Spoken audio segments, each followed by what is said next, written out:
Hi everyone, welcome back to our channel. ಎಲ್ಲರಿಗೂ ನಮಸ್ತೆ. ಸಮಸ್ತ ನಾಡಿನ ಜನಗಳಿಗೆ ವರಮಹಾಲಕ್ಷ್ಮಿ ಹಬ್ಬ ಶುಭಾಶಯಗಳು. ಪ್ರಿಯ ವೀಕ್ಷಕರೇ, ಗುರುವಾರ ರಾತ್ರಿ ಮಳೆಯೊಂದಿಗೆ ಹಬ್ಬ ಪ್ರಾರಂಭವಾಯಿತು. ಇದು ಶುಭ ಸೂಚಕದ ಸಂಕೇತವಾಗಿದೆ. ರೈತರಿಗೆ ಒಳ್ಳೆ ಹೂವಿನಿಂದ ಬೆಲೆ ಸಿಕ್ಕಿದಂತಾಯಿತು ಹಾಗೂ ರೈತ ಖುಷಿ ಪಟ್ಟರೆಂದು ನನ್ನ ನಂಬಿಕೆ. ಏಕೆ ಗೊತ್ತಾ? ಹೂವಿನ ಬೆಲೆ 5,000ದಿಂದ ಪ್ರಾರಂಭವಾಗಿ 3,000, 2,000, 1,000ದವರೆಗೂ ಬಂಗಾರದ ಬೆಲೆ ಆಯಿತು. ರೈತರ ಮುಖದಲ್ಲಿ ನಗೆ ಮೂಡಲಾಯಿತು. ಏಕೆಂದರೆ ರೈತ ನಾಡಿನ ಬೆನ್ನೆಲುಬು ಎಂಬ ಗಾದೆ ನಿಜವಾಯಿತು. ರೈತ ದೇಶದ ಆಸ್ತಿ ಎನ್ನುವುದಕ್ಕೆ ಇದೇ ಸಾಕ್ಷಿ. ಪ್ರಿಯ ವೀಕ್ಷಕರೇ, ಗುರುವಾರ ರಾತ್ರಿ 10 ಗಂಟೆಗೆ ಸರಿಯಾಗಿ ದೇವರಿಗೆ ಸೀರೆ ಉಡಿಸಲು ನನ್ನ ಮಗಳು ಹಾಗೂ ತಮ್ಮನ ಹೆಂಡತಿ ಸೀರೆ ಉಡಿಸಿದರು. ಅವರಿಗೆ ಬೇಕಾದ ವಸ್ತುಗಳನ್ನು ಸಹಾಯ ಮಾಡುತ್ತಾ ಒಟ್ಟಿನಲ್ಲಿ ಸೀರೆ ಉಟ್ಟು ನಂತರ ಒಡವೆಗಳನ್ನು ಶೃಂಗಾರ ಮಾಡಿದರು. ನಂತರ ನಾನು ಹಣ್ಣುಗಳನ್ನು 5 ತಟ್ಟೆಗಳಲ್ಲಿ ಜೋಡಿಸಿದೆ. ಹಾಗೂ ಸಮಯ 2 ಗಂಟೆ ಆಗಿತ್ತು. ನನ್ನ ಮಗಳು 2 ಗಂಟೆ ಆಯಿತು, ಇನ್ನೂ ಮಾಡುತ್ತಿದ್ದೀಯಾ, ಮಲಗು ಎಂದಳು. ಸರಿ, ಎಲ್ಲವನ್ನು ಜೋಡಿಸಿ 3 ಗಂಟೆ ಸಮಯವಾಗಿತ್ತು. 3 ಗಂಟೆಯಲ್ಲಿ ಸ್ವಾಸ್ತಿಕ್ ರಂಗೋಲಿಯನ್ನು ಹಾಕಿ ಕಳಶಕ್ಕೆ ಬೇಕಾದ ವಸ್ತುಗಳನ್ನು ಕಳಶದಲ್ಲಿ ಹಾಕಿ ನಂತರ 3 ಗಂಟೆ 50 ನಿಮಿಷಕ್ಕೆ ಸರಿಯಾಗಿ ಬೆಳಗ್ಗೆ 5 ಗಂಟೆಗೆ ಎದ್ದು ಹೊರಗೆ ನೀರನ್ನು ಹಾಕಿ ತುಳಸಿ ಕಟ್ಟೆಗೆ ಅರಿಶಿನ ಕುಂಕುಮ ರಂಗೋಲಿಯೊಂದಿಗೆ ನಮ್ಮ ಕಾರ್ಯಕ್ರಮ ಪ್ರಾರಂಭವಾಯಿತು. ಬೆಳಗ್ಗೆ ಸ್ನಾನ ಮಾಡಿ ಬೆಳಗ್ಗೆ ವರಮಹಾಲಕ್ಷ್ಮಿಯ ಹಬ್ಬದ ಶುಭಾಶಯಗಳೊಂದಿಗೆ ಹಬ್ಬದ ಸಡಗರ ಪ್ರಾರಂಭವಾಯಿತು.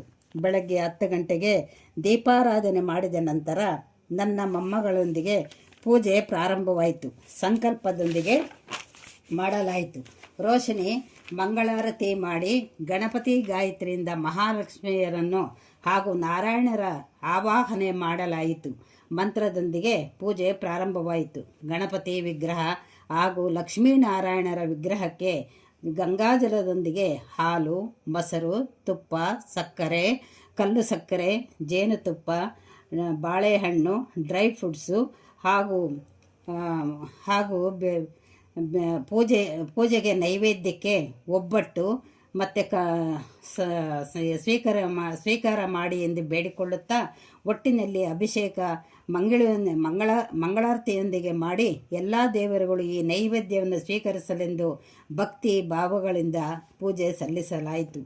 ಯಥಾಸ್ಥಾನದಲ್ಲಿ ಗಂಗಾಜಲದಿಂದ ಶುದ್ಧ ಮಾಡಿ ಬಟ್ಟೆಯಲ್ಲಿ ಒರೆಸಿ ಯಥಾಸ್ಥಾನದಲ್ಲಿ ಅರಿಶಿನ ಕುಂಕುಮ ಇಟ್ಟು ಪತ್ರಗಳಿಂದ, ಮಲ್ಲಿಗೆ ಹೂವಿನಿಂದ, ಪಾರಿಜಾತ ಹೂಗಳಿಂದ, ಕಣಗಲೆ ಹೂವಿಂದ, ಚೇಪೆ ಎಲೆಯಿಂದ 108 ಅಷ್ಟೋತ್ತರ ನಾಮಾವಳಿಯೊಂದಿಗೆ ಹಾಗೂ ಕುಂಕುಮಾರ್ಚನೆ ಮಾಡಿಸಲಾಯಿತು. ನಮ್ಮ ಸ್ನೇಹಿತರು ಸೇರಿ ಈ ಪೂಜೆಯಲ್ಲಿ ಭಾಗವಹಿಸಿದ್ದರು.